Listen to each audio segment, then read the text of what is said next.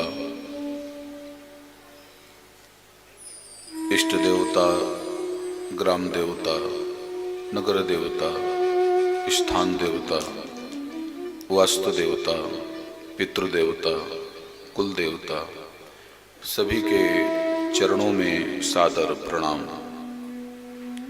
संसार के सभी महापुरुषों के चरणों में सादर प्रणाम।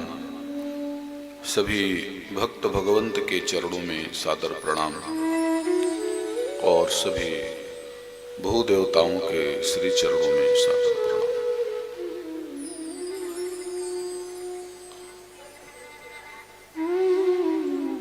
भगवान श्री राम की तपोभूमि, ऋषियों की साधना स्थली, चित्रकूट का ये पावन परिक्षेत्र, माता कर्णवती का पावन सामीप्य, मंगलम मैरिज हॉल का ये पावन प्रांगण, माँ माहेश्वरी मैया के समीप बैठे हैं, महादेव जी के समीप बैठे हैं।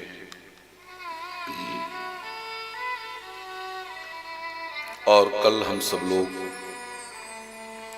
महादेव जी के ही पावन चरित्र को सुना।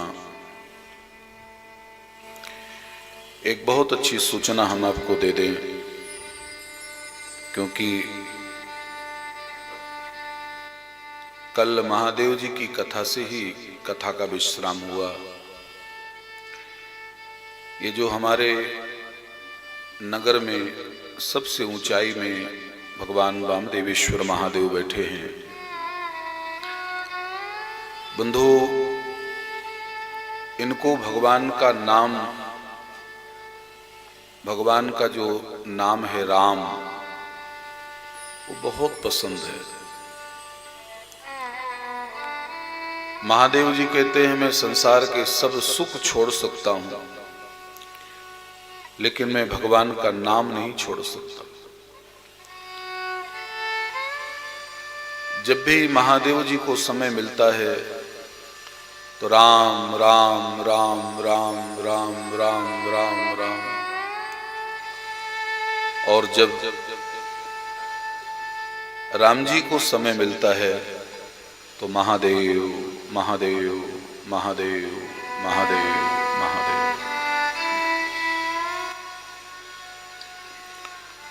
भगवान शंकर जी के पास एक बहुत बड़ी रामायण थी, शायद आप लोगों को पता हो।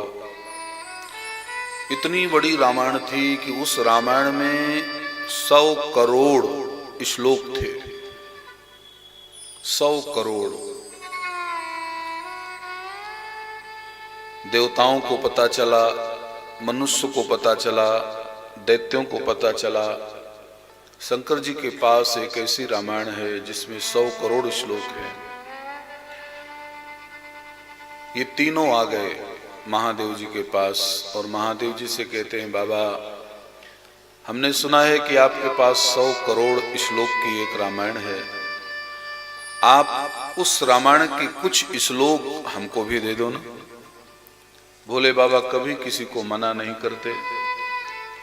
तो भोले बाबा ने कहा कोई बात नहीं, आप हमारे पास आए हो तो मैं खाली हाथ आप लोगों को नहीं भेजूंगा।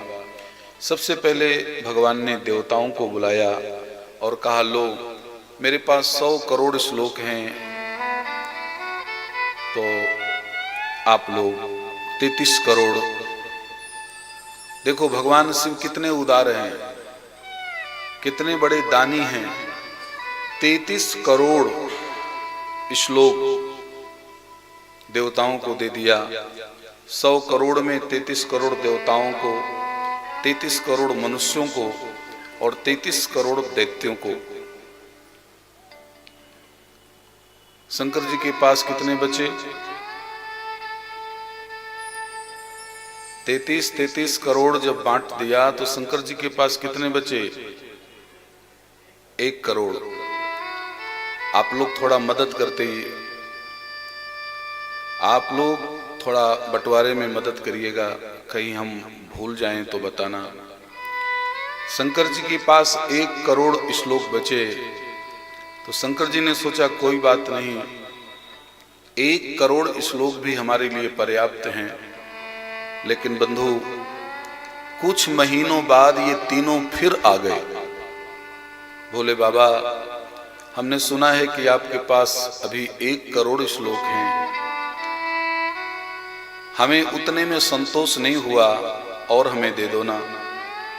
तो देखो, भोले बाबा ने फिर भी मना नहीं किया। भोले बाबा ने कहा कोई बात नहीं, आओ मेरे पास 1 करोड़ हैं तो 33 लाख देवता तुम ले जाओ, 33 लाख मनुष्य को दे दिया और 33 लाख दैत्यों को दे दिया। तो शंकर जी के पास अब कितने बचे? 1 लाख। शंकर जी ने कहा कोई बात नहीं, 1 लाख कम से कम 1 लाख श्लोक हैं तो। लेकिन बंधु, हद तो तब हुई कि जब ये तीनों फिर आ गए। शंकर जी ने कहा अभी भी संतोष नहीं? बोले नहीं, संतोष नहीं है। तो शंकर जी ने फिर भी मना नहीं किया। 1 लाख श्लोक में शंकर जी ने 33,000 जब तीनों को बांट दिया तो बंधु, शंकर जी के पास 1000 बचा। शंकर जी ने कहा कोई बात नहीं, 1000 भी हमारे लिए पर्याप्त है। लेकिन हद तो तब हुई जब तीनों फिर आ गए। बाबा, अभी भी आपके पास 1000 हैं, दे दो ना। भोले बाबा मना नहीं करते। 1000 में भोले बाबा ने 333 जब बांट दिया तो भोले बाबा के पास मात्र 1 श्लोक बचा। भोले बाबा ने कोई बात नहीं, 1 श्लोक है तो मैं 1 श्लोक में भी अपना जीवन जी लूंगा। लेकिन हद तो तब हुई जब ये तीनों फिर आ गए और बोले बाबा, आपके पास 1 श्लोक है,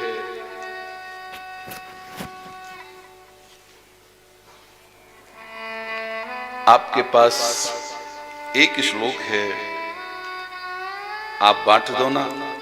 भोले बाबा ने कहा देखो भैया, 1 श्लोक जो मेरे पास है वो अनुष्टुप छंद का है, और अनुष्टुप छंद का जो श्लोक होता है उसमें 32 अक्षर होते हैं। कितने अक्षर? 32 अक्षर होते हैं। तो शंकर जी ने कहा जो मेरे पास 1 श्लोक बचा है उसमें 32 अक्षर हैं, कोई बात नहीं, 10 अक्षर तुम ले जाओ, 10 अक्षर तुम ले जाओ, 10 अक्षर तुम ले जाओ। अब शंकर जी के पास केवल 2 अक्षर बचे। और जब ये भले आदमी फिर टपक पड़े तो शंकर जी ने अब दोनों हाथ उठा के कहा अब बंटवारा नहीं होगा, क्योंकि तुम हो 3 और अक्षर हैं 2, इसलिए अब बंटवारा नहीं होगा। आप सब परम बुद्धिमान लोग बैठे हैं, आप सब समझ गए होंगे कि वो 2 अक्षर कौन हैं जो महादेव जी ने किसी को नहीं बांटा, अपने पास ही रखा है, और वही 2 अक्षर राम है।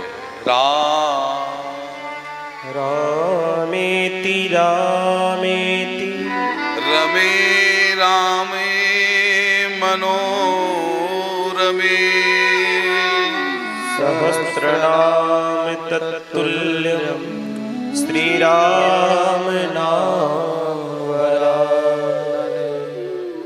बंधु, कभी इस श्लोक को बोलकर देखिएगा। ये जो अभी अभी हमने बोला है राम रामेति रामेति, आपको शायद पता होगा इस श्लोक की महिमा। एक बार पार्वती मैया को कहीं जाना था और पार्वती मैया 1000 माला राम राम राम राम राम राम राम राम राम राम राम राम राम, ऐसा रोज का नियम है माता पार्वती का।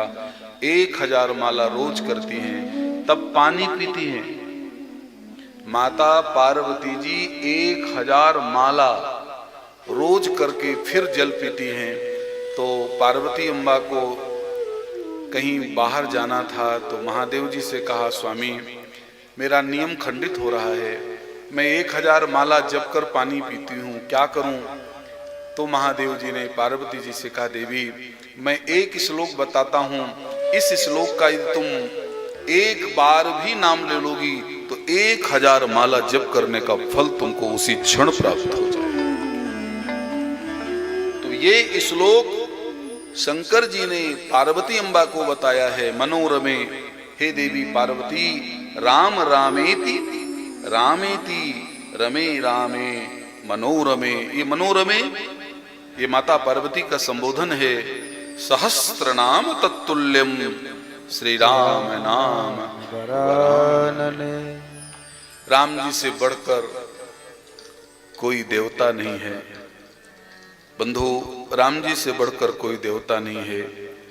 और राम जी से बढ़कर कोई देवता नहीं है और देवता से बढ़कर शंकर जी जैसा कोई महादेवता नहीं है साहब। इसीलिए कहते हैं देवता भी देखे महादेवता भी देखे, लेकिन महादेव जैसा महादेवता न देखा। अरे देवता भी देखे महादेवता भी देखे, देवता भी देखे, देवता भी देखे महादेवता भी देखे। ताली बजाएं। राम जैसा महादेवता न देखा मेरे राम जैसा। महादेवता न देखा मेरे राम जैसा। महादेवता न देखा मेरे राम जैसा। ये देवता भी देखे महादेवता भी देखे, देवता भी देखे महादेवता भी देखे। देवता भी देखे महादेवता भी देखे मेरे राम जैसा। कोई देवता न देखा मेरे राम जैसा। कोई देवता न देखा मेरे राम जैसा। ये कोई देवता न देखा मेरे राम जैसा। कोई देवता न देखा मेरे राम जैसा। ए राजा भी देखे महाराजा भी देखे, राजा भी देखे महाराजा भी देखे। राजा भी देखे महाराजा भी देखे मेरे राम जैसा महाराजा न देखा मेरे राम जैसा। महाराजा न देखा मेरे राम जैसा।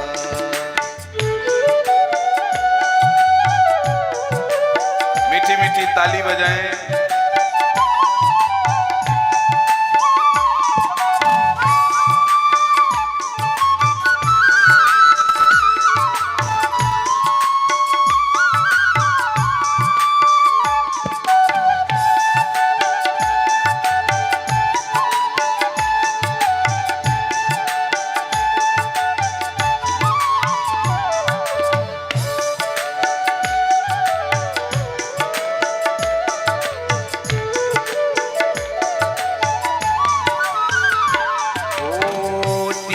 दयाल उदार शिरोमणि, कौन भक्ति भयहारी। दीन दयाल उदार शिरोमणि, कौन भगत भयहारी। पद पंकज रज परसि अहिल्या, कौन देवों ने तारी। त्यागी भी देखे महात्यागी भी देखे, त्यागी भी देखे महाज्ञानी भी देखे। त्यागी भी देखे महात्यागी भी देखे मेरे राम जैसा महाज्ञानी न देखा मेरे राम जैसा।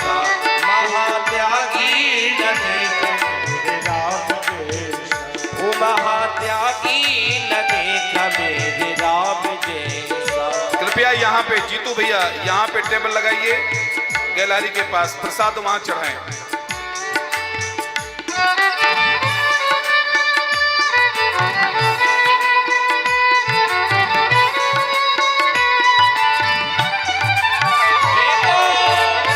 या उसी को रख दे।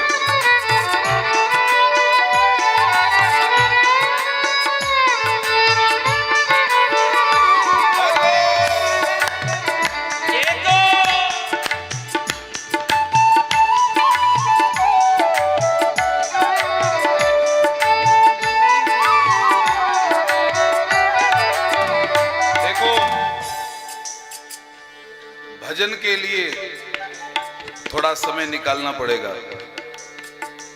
जिंदगी जब तक रहेगी, फुर्सत ना होगी काम से, कुछ समय ऐसा निकालो कि प्रेम कर लो श्री राम से। पहले भजन फिर भोजन। का माने ब्रह्म,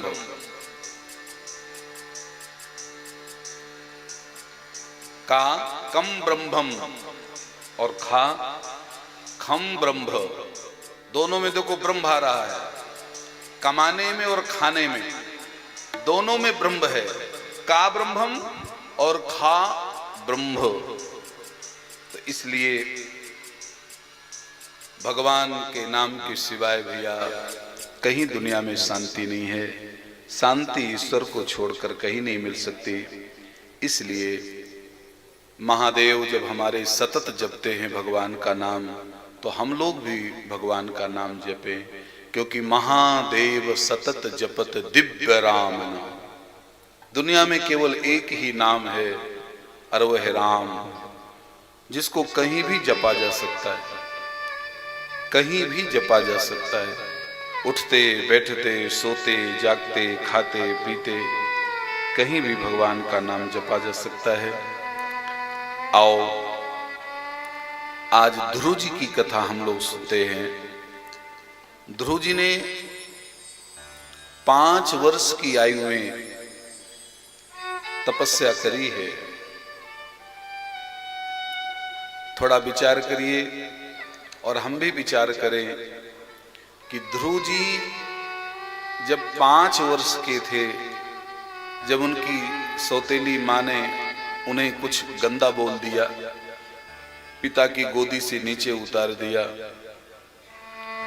तब ध्रुव जी की माँ सुनीति ने अपने बेटे को एक ही रास्ता दिया, और जो रास्ता संसार में हर माताओं को देना चाहिए। हो सकता है पानी भी छलके और पानी थोड़ा आएगा, लेकिन उस घिरनी को लगाकर जब आप पानी निकालोगे तो मेहनत भी कम पड़ेगी, पानी छलकेगा भी नहीं और पानी भी पूरा आएगा। ये जो घिरनी है ना, वही सद्गुरु है। इसलिए देवर्षि नारद जी ने नारद जी को सद्गुरु बनाया, और नारद जी ने कान में ध्रुव जी के 12 मंत्र दिया। ये 12 अक्षर का जो मंत्र है, ओम नमो भगवते, इसी मंत्र को दिया। और नारद जी ने जब इस मंत्र को ध्रुव जी को दिया, तो ध्रुव जी इतने व्याकुल हो गए मंत्र जप करते समय बंधु, कि 3 दिन और 3 रात ध्रुव जी ने कुछ खाया पिया नहीं, बस ओम नमो भगवते वासुदेव। 1 महीना बीत गया। इसको कहते हैं मंत्र जपने की व्याकुलता। अभी व्याकुलता कहां आई है? और जिनके जीवन में भगवान नाम जप करने की व्याकुलता आ गई है, उनसे जरा पूछो, जी नहीं पा रहे भगवान के सिवाय। जब तक हृदय में व्याकुलता नहीं आती, तब तक काम बनेगा नहीं। दूसरा महीना ध्रुव जी का आया, तो 6 दिन ध्रुव जी कुछ नहीं खा रहे, केवल सूखे पत्ते खा रहे। दूसरा महीना बीत गया, लेकिन अभी मंत्र जब छोड़ा नहीं, वही ओम नमो भगवते वासुदेवाय। तीसरे महीने में ध्रुव जी 9 दिन तक कुछ भी नहीं खा रहे। सोचो 5 साल का बालक 9 दिन तक कुछ नहीं खा रहे, थोड़ा जल पी लेते हैं और बस नारद जी ने जो मंत्र दिया है, देवर्षि नारद जी ने उसी मंत्र का जप कर रहे हैं। चौथा महीना आया तो ध्रुव जी 12 दिन तक कुछ नहीं खा रहे, बस थोड़ा सा वायु भक्षण कर लेते हैं और बस गुरु जी ने जो मंत्र दिया है उसका जप कर रहे हैं। बंधु याद रखना, 5वां महीना जब ध्रुव जी का आया तो ध्रुव जी ने अपनी श्वास को रोक दिया।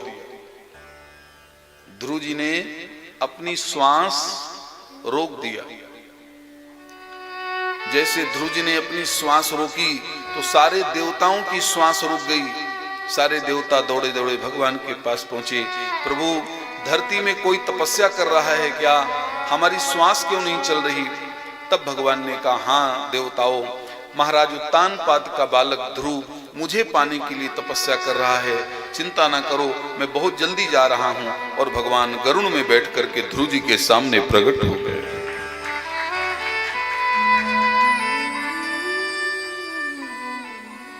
तएव मुत्सन्न भयावरुक्रमे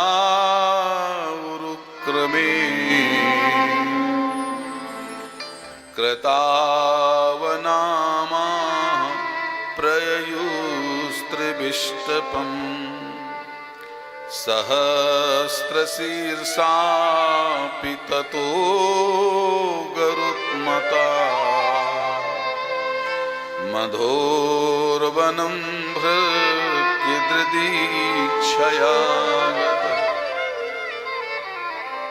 भगवान की सवारी क्या है? भगवान वैकुंठनाथ की सवारी है गरुण। देखो, हम आपको एक बहुत अच्छी सूचना दें, जिन लोगों को ये जानकारी है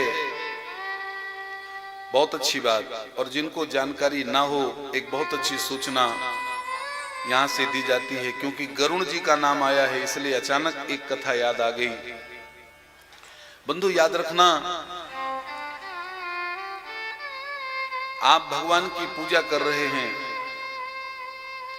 अब आपको भगवान को स्नान करा रहे हैं, अब आपको स्नान कराने का मंत्र नहीं पता, तो क्या करना है? एक घंटी ले लीजिए और घंटी को ऐसे बजा दीजिए। जब आप घंटी को बजा देंगे तो वो घंटी से स्नान करने वाला मंत्र अपने आप निकलने लगेगा। अब आपको भोग लगाने का मंत्र नहीं पता, आप घंटी बजा दीजिए तो अपने आप भोग लगाने का मंत्र निकल जाएगा। आपने कभी देखा होगा जो आपके घर में जो आपके घर में घंटी है, पूजा घर में आप जाकर देखना उसमें गरुड़ बना होगा। बाजार से वही घंटी लेना चाहिए जिसमें गरुड़ बना हो। गरुड़ घंटी उसका नाम ही है। हमारे यहाँ घंटी की भी पूजा होती है, हमारे यहाँ घंटा की भी पूजा होती है, हमारे यहाँ शंख की भी पूजा होती है, तब हमारे यहाँ गणेश गौरी की पूजा होती है। पहले हम लोग भगवान के सारे आयुधों की पूजा करते हैं, फिर हम भगवान की पूजा करते हैं। जब गरुड़ भगवान उड़ते हैं पंख फुला करके, तब गरुड़ भगवान के पंख से सामवेद के मंत्र निकलते हैं। जब भगवान गरुड़ पर बैठते हैं और गरुड़ भगवान पंख को फुला करके उड़ते हैं तो अपने आप सामवेद के मंत्र निकलते हैं।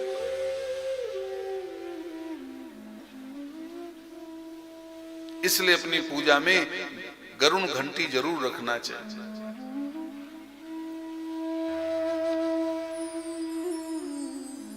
आपको शायद वो कहानी पता है ना, जब एक वृंदावन की गोपी भगवान कृष्ण से कहती है तू मेरे घर में आके दिखा, माखन चोरी करके मेरे घर में दिखा ना, मैं तुझे पकड़ लूं तो बताना, मैं अपने बाप की बेटी नहीं, मेरे घर में आके दिखा।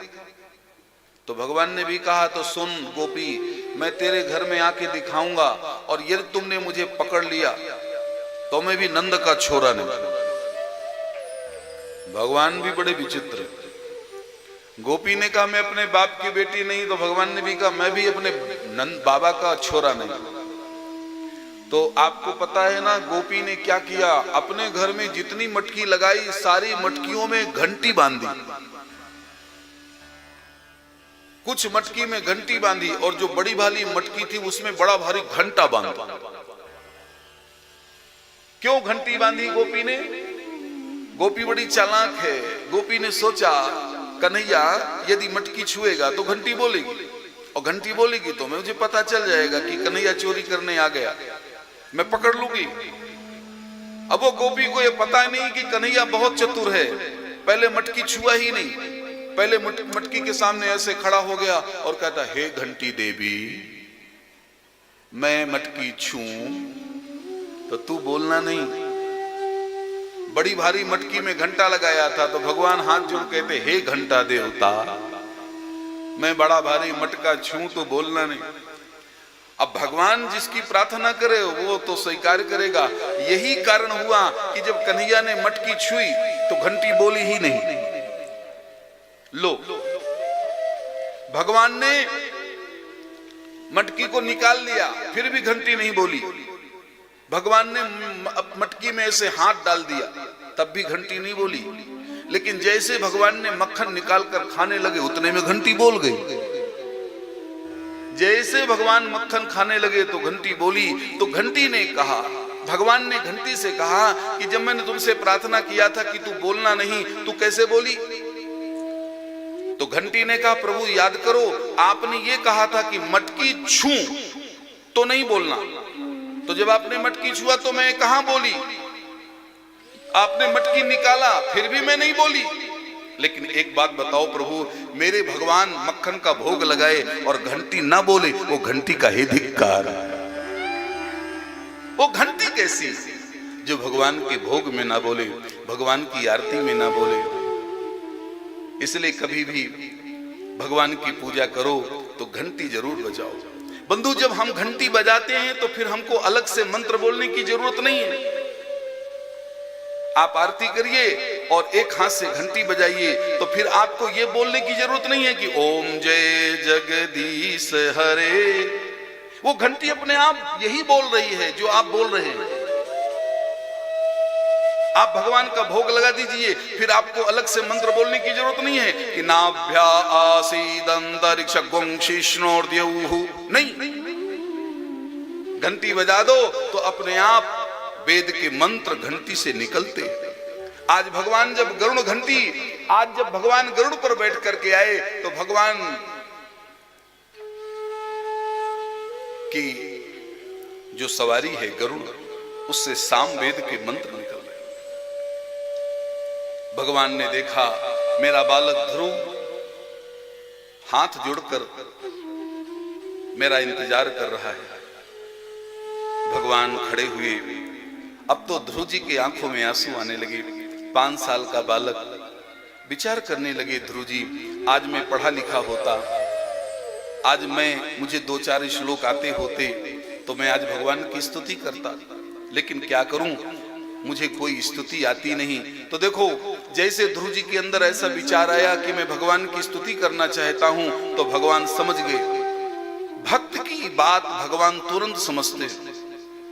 इस बात को लिख लीजिए, भगवान भक्त की बात को तुरंत समझ जाते हैं कि मेरा भक्त क्या चाहता है। भगवान समझ गए कि ध्रुव जी क्या चाहते हैं, ध्रुव जी स्तुति करना चाहते हैं। तो भगवान ने क्या किया, पस्पर्श बालम कृपया कपोले। भगवान ने अपना शंख, भगवान ने शंख को अपना जो भगवान के हाथ में जो शंख है उस शंख को भगवान ने ध्रुव जी के कपोल में स्पर्श करा दिया। तो जैसे ध्रुव जी के कपोल में भगवान ने शंख को स्पर्श कराया तो बंधु ये जो शंख होता है, ये शंख कौन है?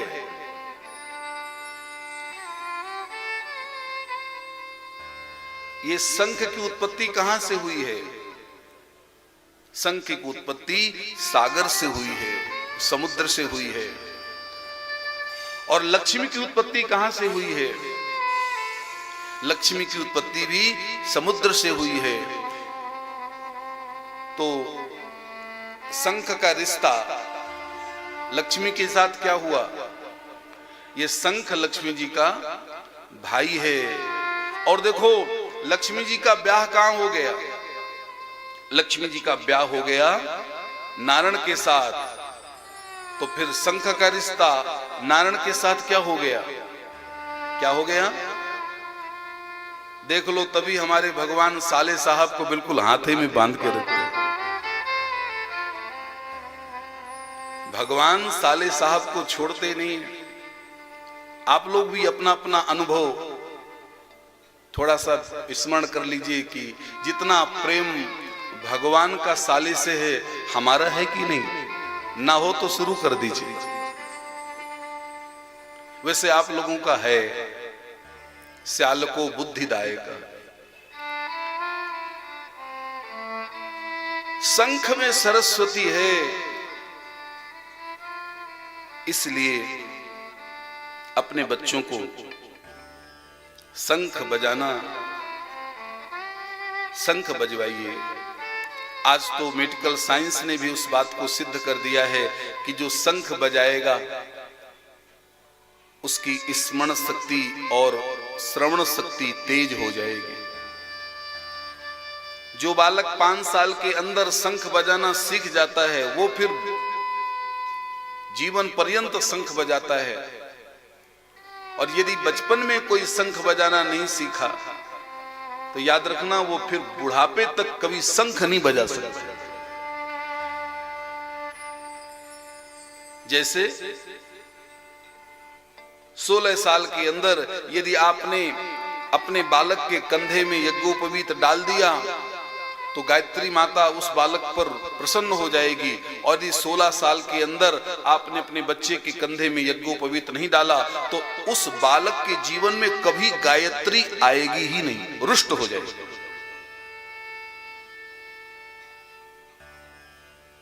इसलिए शंख ध्वनि अपने बच्चों से कराइए।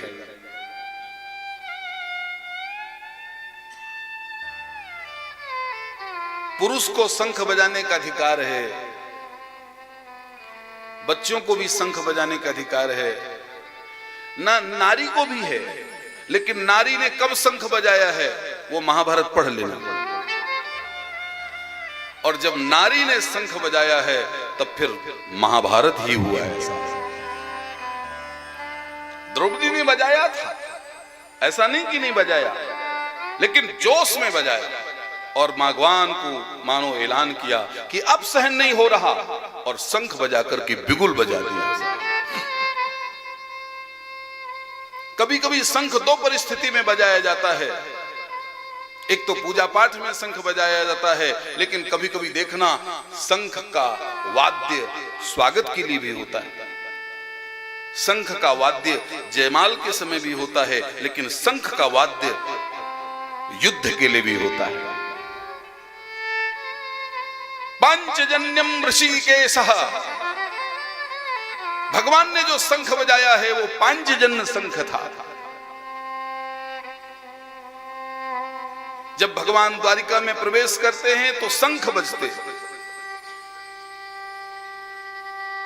वेद में शंख, ब्रह्म में शंख, शंख की आवाज देवताओं को बहुत अच्छी लगती है। लेकिन याद रखना, शंख की आवाज भूत प्रेतों को बहुत कष्ट देती है। किसी के घर में ज्यादा भूत प्रेत हो, वो कुछ ना करे, केवल शंख बजाना शुरू कर दो। किसी को ये बात बताना नहीं। आप जैसे शंख बजाओगे तो सारे भूत प्रेत भागना शुरू कर दो। तो भाग के जाएंगे कहां? कहीं नहीं जाएंगे, पड़ोसी के घर में घुस जाएंगे सारे। और यदि पड़ोसी ने बजा दिया तो फिर दूसरे पड़ोसी के घर में, और दूसरे पड़ोसी ने बजा दिया तो फिर दूसरे पड़ोसी के घर में, और यदि पूरा शंख बजा दिया तो ये भूत प्रेत गांव छोड़ के ही भाग जाते हैं। शंख की आवाज सबको अच्छी लगती है, केवल भूत प्रेतों को नहीं अच्छी लगती। शंख की आवाज से नकारात्मक ऊर्जा शांत होती है, शंख की आवाज सकारात्मक ऊर्जा पैदा करती है। आइए शंख ध्वनि सुने।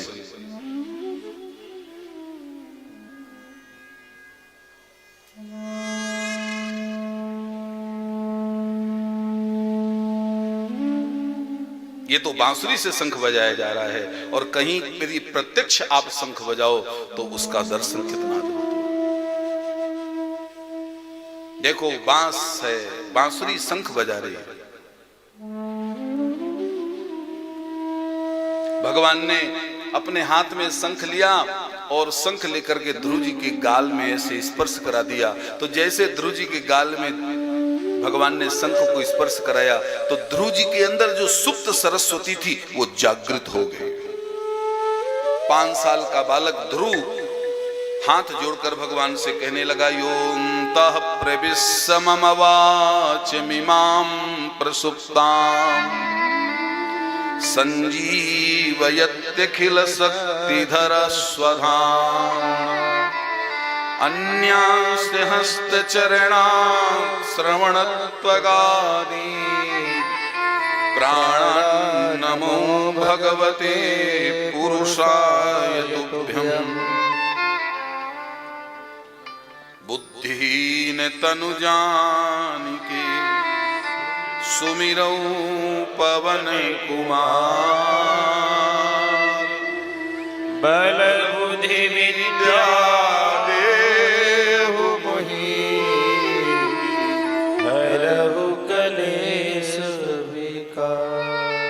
जनक सुता जग जननी जानकी अतिशय प्रिय करुणा निधान की ताके जुग पद कमल मनावो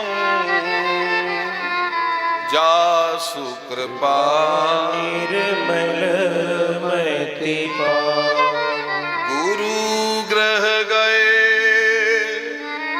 पढ़न रघुराई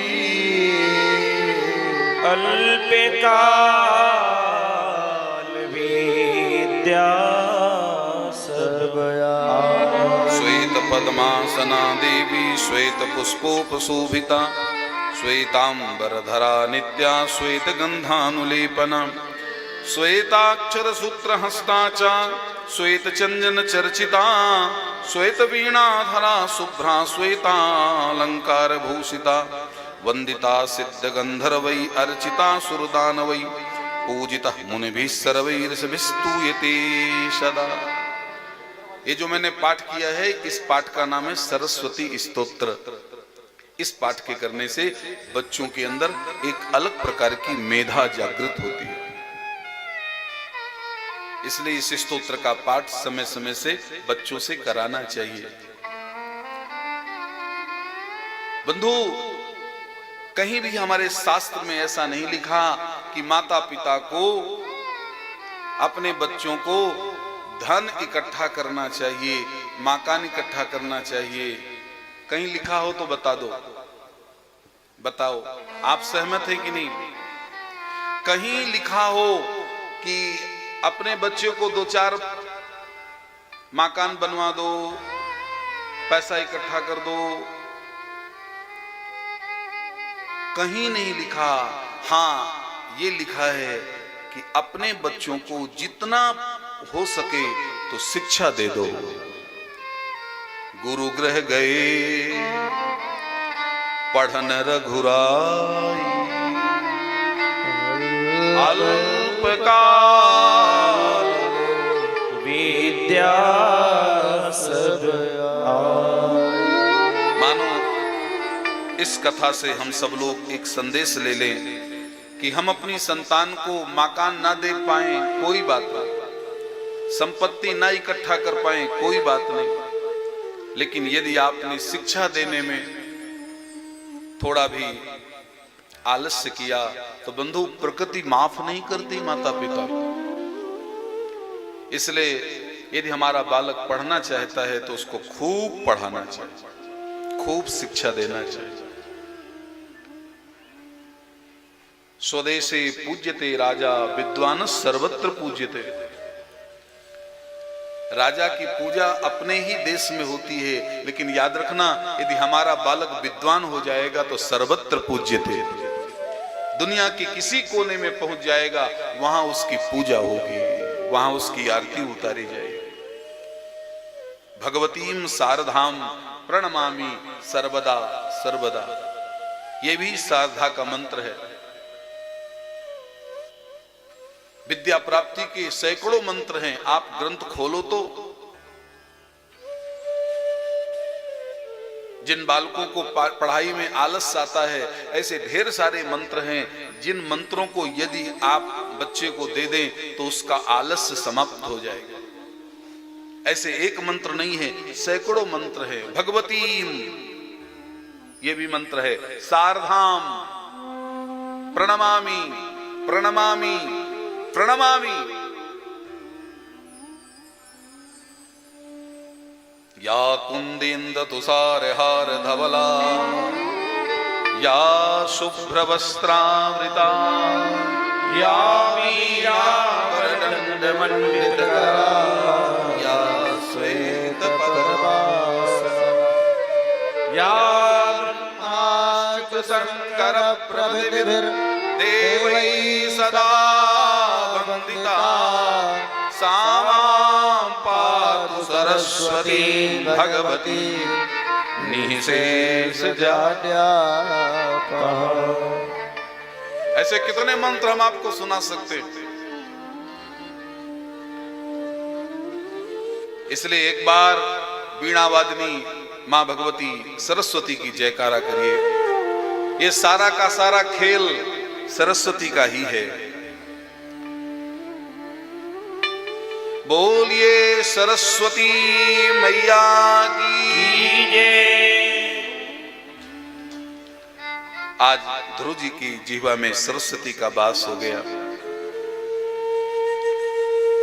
बंधु, मंत्र जपने की चीज है और कीर्तन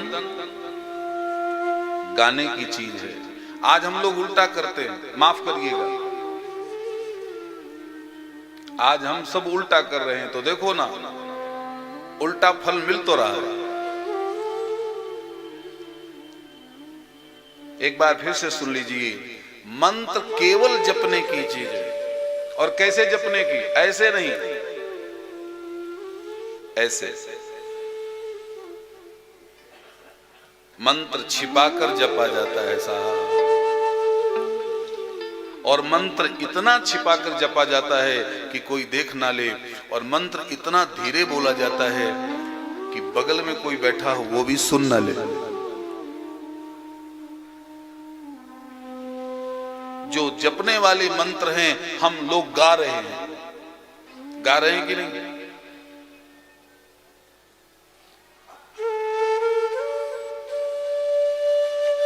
बंधु, मंत्र हमेशा जपने की चीज है और कीर्तन गाने की चीज है। इसलिए कीर्तन खूब गाना चाहिए। श्री कृष्ण गोविंद हरे राम,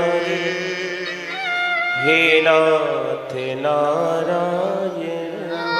ये मंत्र ओम ऐं ह्रीं क्लीं चामुंडाय विच्चे, ये जितना आप गुप्त रूप से बोलेंगे, छिपाकर बोलेंगे, ये मां का नवाण मंत्र हमें फल। गायत्री मंत्र को भी इसी तरह, सबसे बड़ा मंत्र तो गायत्री मंत्र ही है। इसको खूब जपना चाहिए। इसी तरह महामृत्युंजय मंत्र को खूब जपना चाहिए। महामृत्युंजय मंत्र को खूब जपना चाहिए। त्र्यंबकम यजामहे सुगंधिं पुष्टिवर्धनम्, हे महादेव उर्वारुकमिव बन्धना मृत्योर्मुक्षीयमामृता। इसको खूब जपने की चीज है, खूब जपना चाहिए। अब तो ध्रुव जी की स्तुति से भगवान खूब प्रसन्न हो गए। भगवान ने कहा, बेटा ध्रुव क्या चाहिए? ध्रुव जी ने कहा, प्रभु जब तक आपका दर्शन नहीं हुआ था तब तक लगता था पिता की गोदी मिल जाए, पिता का राज्य मिल जाए, लेकिन आपके दर्शन के बाद ना अब कोई इच्छा नहीं। बस भैया, आप सब लोग बहुत अच्छे श्रोता बैठे हैं, याद रखना जो ध्रुव जी बोल रहे हैं यही सत्य है। जब तक भगवत दर्शन नहीं हुए तब तक हमको मकान, दुकान, संतान, सम्मान सब चाहिए, और जिस दिन भगवान के दर्शन हो जाएंगे उस दिन फिर कुछ नहीं चाहिए, कुछ नहीं, केवल भगवत दर्शन।